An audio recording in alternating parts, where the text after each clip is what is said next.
વરસાદ ચાલુ છે, વરસાદની મોસમ. વરસાદ જુઓ ને.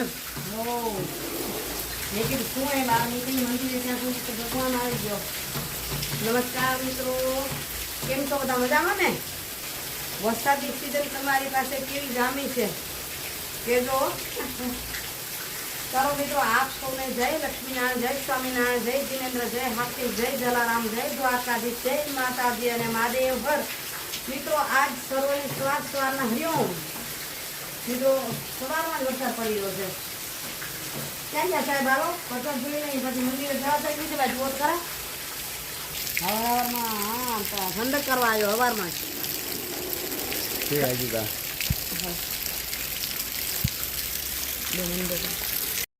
સાહેબ જુવેરા અહીંયાથી, સાહેબ જુવેરા પારેવડા. ચોમાસામાં કેવા હેરાન થયા એની. મસ્ત ટાંકીમાં બેન નાયરા. ઘણા હતા ક્યાં ગયા ઉડીને, એટલે એ કે આ બાજુ બીજું હતું. ઓ અરે આયા ઓહો ઉડ ઉડ કરે ને. ચકલી ટપ થઈ ગઈ એમાં શાંતિથી.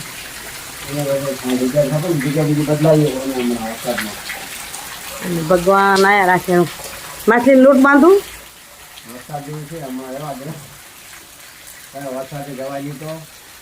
ધીમું ધીમું છે એટલે કઈ નીકળી નહીં. કારણ કે ફૂલ હજી બાકી ઉતારવાના છે. વરસાદ ચાલુ થઈ ગયો, ફૂલ ઉતારો ગયો ને, વરસાદ ચાલુ થઈ ગયો પાછો બાકી આવ્યો. ભલે જલાય તો કેજો ને. ફૂલ ભજે પૂજા થઈ ગયો તો લોટ તો બાંધી લઈ માછલીનો. ભગવાનના દીવાબત્તી થઈ ગઈ છે. સવારના શું છે, લાઈટ જતી રહી છે. ઓલા આજે અંધારું લાગશે તમને અંદર બધે. વરસાદ થોડોક શાંત થવા માંડ્યો છે એટલે વરસાદ છે નહીં કહેવાય, છાંટા કહેવાય. માછલી માટે લોટ કરી લઉં તૈયાર. જી આવી અમારા વડીલો એમ કહેતા નોતર્યા વાટ જુએ, એટલે નિત્યક્રમ દેતા અહીં તો માછલીઓને એમ હશે લોટ દેવા આવશે, કીડીને એમ આવશે કે મને કીડિયાનું દેવા આવશે, પંખીને એમ હશે મને ચૂનો દેવા આવશે. પણ વરસાદમાં ખાઈ કે મગશે એ સવાર છે. જઈ આવી મહાદેવજીના દર્શન કરી આવી અને મહારાજે ફૂલ ચડાયા હશે અને સંજોગ હશે તો તમને દર્શન કરાવી આવી. ભોળાનાથ તમને દર્શન કરાવી. વરસાદી માહોલ છે, તમે બતાવશો આગળ એવો હશે તો કેવું છે આગળ. વરસાદ આવ્યો એટલે જ મોડું થઈ ગયું છે, અજવાળું થઈ ગયું છે. મહારાજ રાહ જોતા હતા. અહીંયા ગંગેશ્વર મહાદેવ મંદિર ઉપર ધજાના દર્શન કરાવીએ. ભગવાનનો શણગાર થઈ રહ્યો છે, મહારાજ કરી રહ્યા છે. ફૂલ ચડાવીને ત્યાં સુધી આપણે ચકલીને ને પંખીને જોઈ આવી.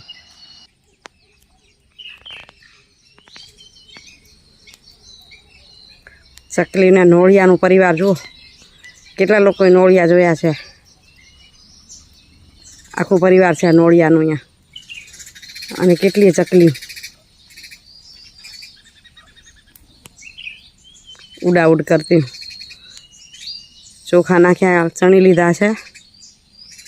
આવતીને પહેલાં ચણ નાખું અને પછી બીજી તૈયારી કરું ભગવાનની.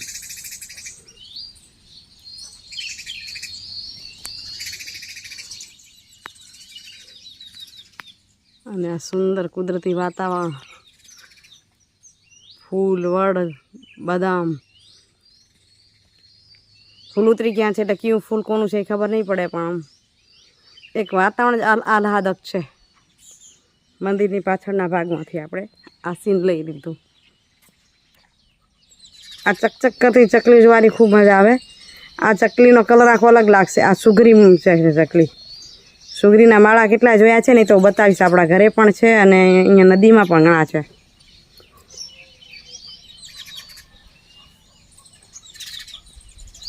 કેવી મોજથી ચણ ચણી રહી છે.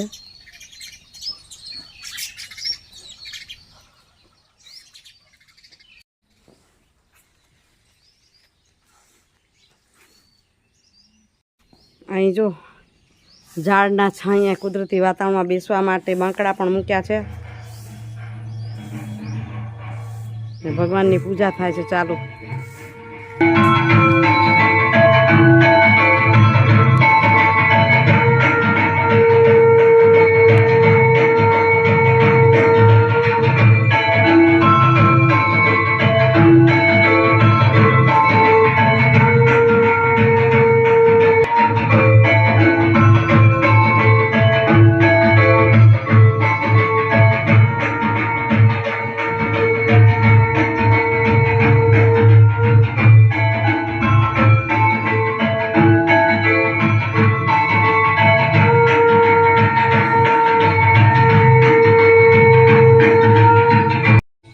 મંદિરની સામે જ આ ચબૂતરો છે જ્યાં મંખી ચણીને બેસે રે. અને નીચે તળાવમાં જો સવારમાં જ વરસાદ આવ્યો એટલે પાણી આવ્યું છે. તળાવ નથી પણ નદી છે, ખારી નદી જેને કહે છે. બહુ પાણી નથી પણ તો પાણી આવે છે થોડુંક, ભરાઈ જાય. વહેતી નદી નથી હજી.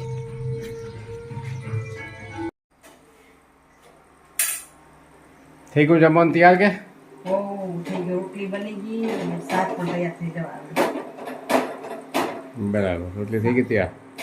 રોટલી થઈ ગઈ. શાક શેનું બનાવ્યું આજે? શાક જોઈ લો.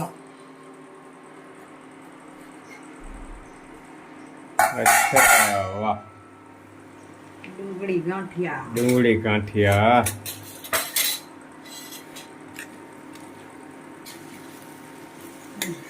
થઈ ગયું શાક તૈયાર.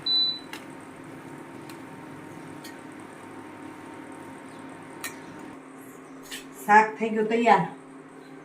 ઘરમાં કાંઈ પણ શાકભાજી ન હોય ત્યારે એનું ઓપ્શન ગાંઠિયા અને ડુંગળી. સેવ ડુંગળીનું પણ ઘણા બનાવે. આપણે આ બહુ જાડા ગાંઠિયા નહીં, સેવ ડુંગળી જેવા જ ગાંઠિયા નાખ્યા અને મસ્ત બની ગયું છે શાક. મસ્ત આવે છે સ્મેલ. હાલો હરી કરી લઈ સવારના ભાગમાં. હા, અને મિત્રો એક કમેન્ટમાં પૂછ્યું કે આજે કયા ગામમાં જવાના છો, તો તેની પૂછ્યું તેની તમને કમેન્ટથી જવાબ આપ્યો.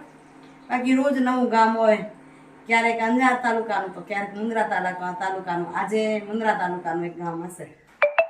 કયું ગામ જવાય છે, નીરુએ કોને ફોન કર્યા છે, મારી સાથે નીરુ છે ને ત્યાં જશું. ને આજે વરસાદને કારણે થોડુંક લેટ થયું છે એટલે ફટાફટ કરવું પડશે. 9:30 નીકળશું, હજી 8:15 થાય છે એટલે વાંધો નથી. નાસ્તો પાણી થઈ જાય એટલે શિરામણ ખવાઈ જાય ને, શિરામણ પીવાઈ જાય ને પછી જોઈએ સમય હશે તો સુવિચાર લઈ લઈએ. મિત્રો વાગી ગયા છે 9:30. આજે ફટાફટ કરતાં થોડુંક નિરાતે નીકળવાનું નક્કી કર્યું છે. એટલે મુન્દ્રા તાલુકાના ગામડામાં જવું છે, ત્યાં પહોંચશું ત્યાં સુધી 10 વાગ્યાની બસ છે. એટલે જલ્દી નીકળી. પહેલાં તો વિચાર્યું હતું કે સુવિચાર લઈ લઈશું, હવે આવીને સુવિચાર લઈશું. આવીને જે કંઈ કરશું એ. અત્યારે જલ્દી નીકળીએ બસમાં અને ગામડામાં પહોંચતા થઈએ. તો મિત્રો સાંજના 6:30 થયા, આવી ગયા ભુજ પાછા. અહીં જ્યુબિલી ઉતરી છું. પાણી ભર્યું છે, ચારે કોઈ હાલવાની પણ ઈચ્છા ન થાય. આ ધમધમતા વિસ્તારમાંથી અને વાહનને અવરજવર વચ્ચેથી પસાર થતાં વિડીયો તોય કરી લીધો અને હવે ઘર બાજુ પ્રયાણ કરી લઈએ. વરસાદ સારો આવી ગયો. વરસાદ લાગે કે જોરદાર છે. હે ભગવાન. કલાક ના લ્યો. જોરદાર આવી ગયો. એ ઠીક છે, અમે પહોંચી આવ્યા ને આવ્યો. તમને જ્યુબિલીનો આગળનું સીન બતાવી જો. ત્યારે એથી પહેલા વરસાદ હતો, જ્યુબિલીથી નીકળ્યા તમે ગરદીમાં ત્યારે કાંઈ નહોતું. ઘરે પહોંચ્યા, આવ્યો બંધ થયો, વળી આવ્યો. હજી ઘરે આવ્યા અને વરસાદ ચાલુ થયો. ધીમો પછી તો વરસાદ સતત ચાલુ જ હતો. હમણાં હાલ ઘડી બંધ થયો છે. હવે કેટલા ટાઈમ બંધ રહે છે, તો વરસાદ આવે જરૂરી છે. વરસાદ આવે તો ઠંડક તો થઈ જાય. ઠંડક થઈ જાય 100%. સુવિચાર એક જાતનો વરસાદ આવીને કાનમાં કહી ગયો કે ગરમી હંમેશા કોઈની રહેતી નથી. અચ્છા, ગરમી હંમેશા કોઈની રહેતી. હા, સુવિચાર ક્યાંક સમજી લ્યો. વરસાદ આવ્યો અને કાનમાં કહી ગયો કે ગરમી કોઈની ક્યારે ટકતી નથી. કે વરસાદ આવ્યો એટલે ઠંડક વ્યાપી ગઈ. એટલે પછી માણસની ગરમી હોય તો કાયમ ટકવાની નથી. કોઈ પણ પ્રકારની ગરમી હોય એટલે ગરમી કરવા વાળા હંમેશા વિચારીને રહેવાનું, બરાબર નહીં? આપણી ગરમી કેટલી ટકશે એ જોઈ લેવાનું છે. તો જ્યારે ગરમીની વાત કરી ત્યારે એમ પણ કહી શકાય કે દિલના સાફ અને સાચા વ્યક્તિઓ, દિલના સાફ હોય અને આમ સાચા વ્યક્તિઓ હોય એ હંમેશા તમને એકલા મળે. ટોળામાં ક્યારે ન મળે. આખું ટોળું બેઠું હોય ને એમાં બધા દિલના સાફે ન હોય ને સાચા વ્યક્તિ પણ ન હોય. એ હંમેશા એકલા જ મળે અને એકલા પડી જાય. એ તું સત્યવાદી, તું ન ચાલ ક્યાંય, એવા કેવા વાળા એને મળે. એટલે એ પણ હકીકત છે કે જેમ ગરમી ન ટકે એ જ રીતે દિલના સાફ વ્યક્તિ પણ તમને એકલા મળે. અને હજી એને આગળ લઈ જઈ એ જ વાતને થોડીક વિશેષ કરવા આપો. જ્યારે વ્યક્તિ એકલી મળે ને ત્યારે વિશેષ હું તમને એમ કહીશ કે જે વ્યક્તિને મળતા, જે વ્યક્તિને આપણે મળીએ, એકલી હોય કે ટોળામાં હોય કે સાથીઓ હોય. આજ ઘણા લોકોને મળી આવ્યા. આજે ત્યાં મને પણ મજા આવી ગઈ. મુન્દ્રા તાલુકાના વવાર ગામે ગઈ હતી. સરસ મજાની બહેનોને પહેલી મળી હતી. એમની વાતો ખૂબ ગમી, ગામની વાતો પણ ખૂબ ગમી. ત્યારે એમ કહી શકું કે જે વ્યક્તિને ની સાથે તમે સમય પસાર કરો અને ત્યારે તમારે તકલીફ અડધી થઈ જાય ને હાસ્ય બમણું થઈ જાય, એવા વ્યક્તિને હંમેશા સાચવી રાખવા જોઈએ. બરાબર ને? સાચા બોલાવાળા વ્યક્તિ ભલે એકલા હોય પણ એને સાચવી તો રાખવા જ પડે આપણને. મિત્રો આજે બસ વિડીયોમાં આટલું છે. રસ્તામાં પણ મેં ઉતાર્યો છે વિડીયો, સરસ મજાની મુંદરાની વાડીઓને, એ તમે બીજા વિડીયોમાં આપી રહી છું. આજે કઈ રેસીપી પણ નથી, પણ તમારી એક માંગ આવી રહી છે કે રોજ વિડીયો આપો, રોજ વિડીયો આપો. એટલે સાંજે આવીને એમ થયું કે સુવિચાર લઈ અને વિડીયોનું આપણે એન્ડિંગ કરી નાખી. કાલે વળી પાછા આવા જ કોઈ સરસ મજાના સુવિચાર સાથે, નવી કોઈ રેસીપી સાથે અને નવી કોઈ વાત સાથે. ત્યાં સુધી આપ સૌને જય જય ગરવી ગુજરાત, જય ભારત અને જય હિન્દ. આવજો મિત્રો. હરિઓમ. હરિઓમ. જય દ્વારકાધીશ. જય દ્વારકાધીશ. મિત્રો એક માંગ આવી કે હરિઓમ બેન બોલો. ચાલો હરિઓમ પણ બોલશું, પ્રેમ પૂર્વક બોલશું. અને અમે મારી તો અભિવાદન, અમારી તો ટેવ છે કે ગમે ત્યારે કાંઈ બોલાવી કાંઈ કરી તો હરિઓમ જ બોલીએ. અમારો અભિવાદનની ટેવ હરિઓમ છે. ફોન પડી તો કઈ હરિઓમ. હા, કદાચ ન ઓળખતા સામે તો આપણે હરિઓમ ન બોલી, પણ ખબર જ છે કે તમને ઓળખતા અમે તો તમને એમ જ કહી પહેલા હરિઓમ, પછી જ આગળ વાત કરીએ. હલો કીધી નથી કીધું, ફોન પડે હરિઓમ એટલે સામે હરિઓમ જ જવાબ આવે. ચોક્કસ હરિઓમ કહેશું. બરાબર?